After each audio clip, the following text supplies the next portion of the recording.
Senhor esteja convosco. Ele está no meio de nós. Proclamação do Evangelho de Jesus Cristo segundo Marcos. Glória a vós, Senhor. Naquele tempo, Jesus se manifestou aos 11 discípulos e disse-lhes: Ide pelo mundo inteiro e anunciai o Evangelho a toda a criatura. Quem crer e for batizado será salvo. Quem não crer será condenado. Os sinais que acompanharão aqueles que creem serão estes: expulsarão demônios em meu nome, falarão novas línguas, se pegarem em serpentes ou beberem algum veneno mortal, não lhes fará mal algum. Quando impuserem as mãos sobre os doentes, eles ficarão curados. Palavra da salvação. Glória a vós, Senhor.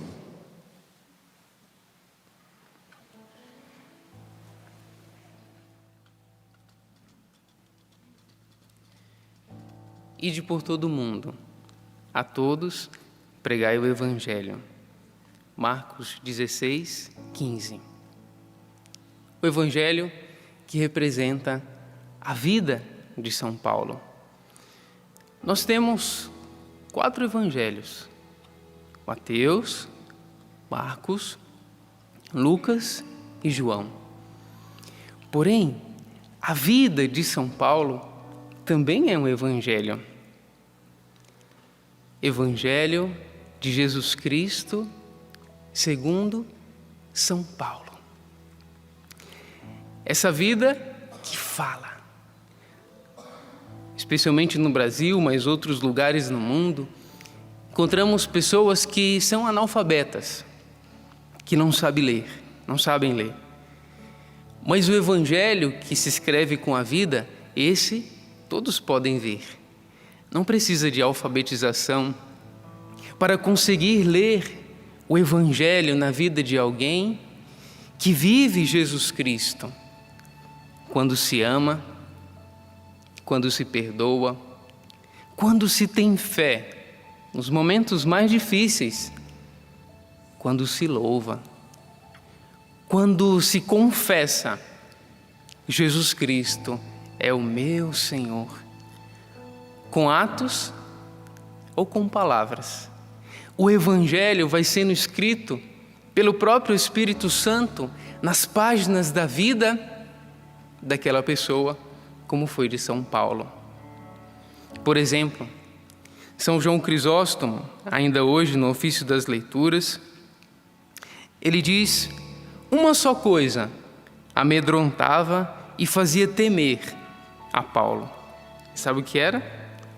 Ofender a Deus. E uma única coisa desejava: agradar a Deus.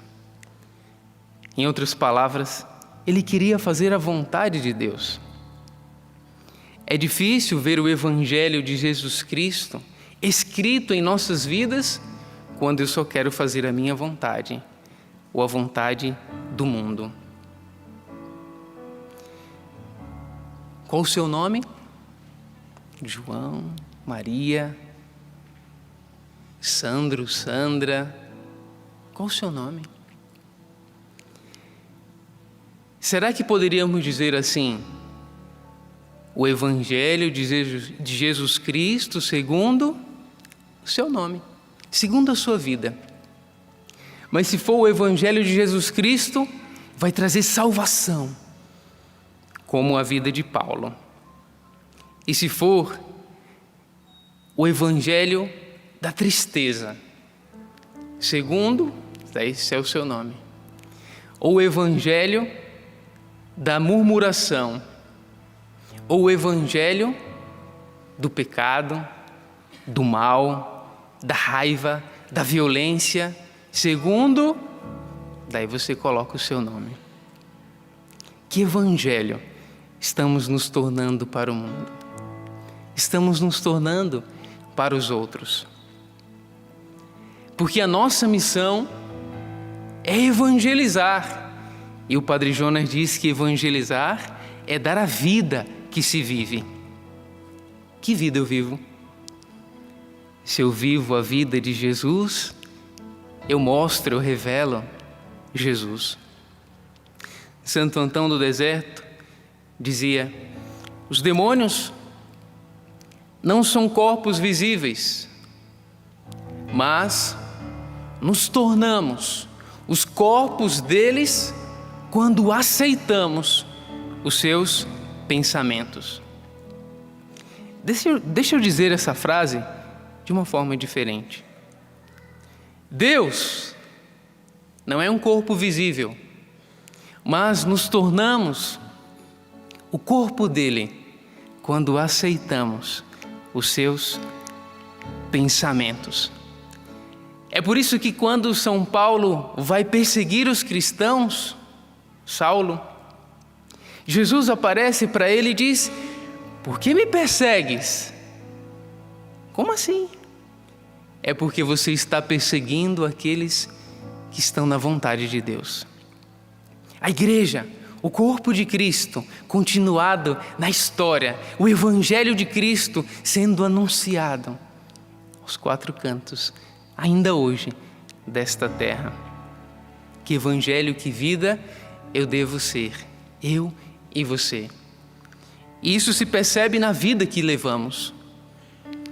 Quero terminar esse breve momento com uma história. Eu vou ler a história de dois irmãos. Um foi ser padre, o outro ator de teatro. Se encontraram 20 anos depois. O ator, um ator de renome, o padre tinha lá sua paróquia. Aí um convidou o outro.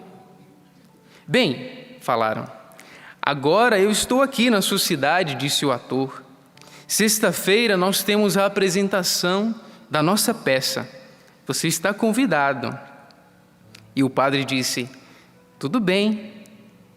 E aí no sábado você vai à minha igreja, na minha paróquia, na missa das 19 horas. Então os irmãos combinaram de um ver o outro atuar. Na sexta-feira o padre foi para o teatro, quase não entrou, se não fosse a ajuda de algumas pessoas. Teve que pagar R$50 para entrar no teatro. Era um absurdo, mas era o irmão dele, então ele comprou o ingresso. Quando ele entrou, já tinha umas moças na recepção. Teatro muito bonito, ar-condicionado, cadeiras de couro, tapete vermelho. A moça perguntou, qual é o número da sua cadeira? Ele nem sabia que era numerada. Levou ele até a cadeira, arrumadinha, esperando. Sentou confortavelmente, uma música suave. De repente, abriu a cortina, era o diretor da peça. Saudou cada um, disse que em 15 minutos começaria a peça. Essa peça foi escrita por tal pessoa, ela foi apresentando toda a equipe. Entregou para ele um folheto bonito, com a fotografia do ator, biografia de todos da peça. Ficou impressionado. R$50 bem pago, hein? Quando começou a peça, às 20 horas, em ponto, abriram as cortinas. Aquele silêncio. Ninguém andando, ninguém cochichando, silêncio total. E começou a peça. E cada ato todos aplaudiam. E foi ficando impressionado com o irmão que fora criado junto. Quando terminou a peça, 2 horas depois, às 22 horas, o povo aplaudia, vibrava. E quando foi ao camarim dar um abraço no irmão, teve que enfrentar uma grande fila. Tantas pessoas queriam abraçar o ator e o padre cada vez mais impressionado. Foi embora, chegou em casa meia-noite. Dia seguinte, o irmão foi visitar o padre. Acostumado com o teatro, chegou na igreja 1 hora antes. Não tinha ninguém. Entrou na igreja e ficou esperando. Daqui a pouco começaram a chegar as pessoas, estava quase na hora, ligaram o som, deu a microfonia, o rapaz vai lá na frente e fala: alô, Jesus, alô, som, amém, Jesus. Daqui a pouco vai uma senhorinha na frente, começa a ler o nome dos defuntos, alma de fulano. O ator pensou: o que está acontecendo? Bateram um sino, começaram a cantar. Em nome do Pai, começou a missa. O ator não entendia muita coisa. Enquanto o padre fazia o sermão, tinha criança correndo de um lado para o outro, pessoas conversando, pessoas chegaram atrasadas. Enquanto tinha gente que até mascava chiclete e pendurava no banco da igreja. Quando terminou a missa, o padre falou: vão em paz e que o Senhor vos acompanhe. O ator na sacristia chegou lá, estava o padre e o sacristão, contando o dinheiro da coleta, R$ 27,80. Precisava mais umas 2 missas para pagar a entrada do teatro. O sacristão foi embora, o padre tirou a batina e começaram a conversar. Mano, vê como o mundo está perdido, disse o padre. Ontem lá no teatro, R$ 50 para entrar. Aqui, uma vez chegou uma nota de R$ 50 e era falsa, colocaram na coleta. A coleta deu R$ 27. No teatro, 2 horas de peça e o povo ficou em silêncio. E ninguém chega atrasado. Como é que houve essa inversão de valores? As pessoas estão perdidas, disse o padre. Aí o ator falou: mano, eu acho que talvez o problema não esteja nas pessoas, e sim em você, na sua equipe. Lá no teatro, nós temos uma equipe que pensa em tudo: cenário, luz, som, segurança, divulgação. A gente ensaia muitas vezes e, pelo que vi, vocês vão tudo na base do improviso. Tá certo que no teatro nós temos uma mentira, que é a peça, mas a gente passa como se fosse uma verdade. E você, que diz ter a verdade, apresenta essa verdade como se fosse uma mentira. Como você quer que as pessoas acreditem nisso? Filhos e filhas, amada igreja, que possamos assumir essa verdade no evangelho da nossa vida, para que as pessoas, ao participarem deste santo sacrifício da missa, não saiam achando que participam do evangelho da mentira, mas que participam de verdade do evangelho da verdade, de Jesus Cristo, nosso Senhor, nosso Salvador, nosso tudo, como fez São Paulo com a sua própria vida.